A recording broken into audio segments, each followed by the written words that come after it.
For months now, the Aspire journalism program at the American School of Paris has been planning to cover COP21 for Global Student Square, an international journalism network.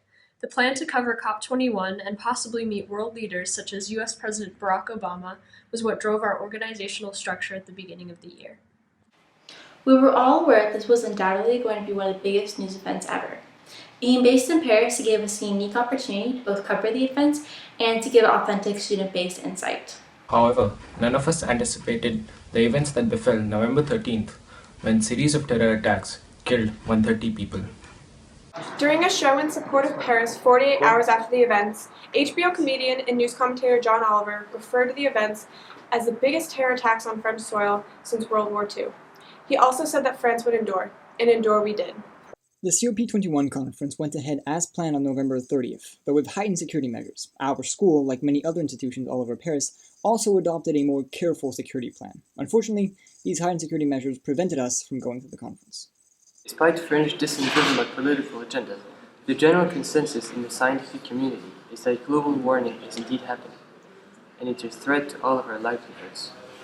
Rising sea levels threatens over 40% of the total world population that lives near the coast. And desertification, alongside the amplification of natural disasters, threatens many more. Many of these people live in the southern hemisphere in nations without the economic capacity to curb the effects of global warming on their own. When Aspire journalists found out we couldn't attend COP21, we were all heartbroken. But luckily, we found an unexpected partner. The Green School of Bali already had plans to attend COP21, and they were going forward with them. The reporters and our editors have partnered up to produce the stories you're reading now. Though we Aspire journalists can't attend many of the COP events, the Bali students can. Together, our two teams have pitched, planned, reported, edited, and delivered as much content as we possibly could have. COP21 is a turning point for humanity. Our ability to exist and coexist on this planet is at stake.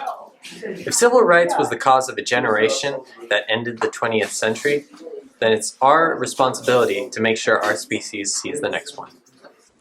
However, just as we learned from our partnership with Green School Bali, this isn't something that any one nation can accomplish on its own.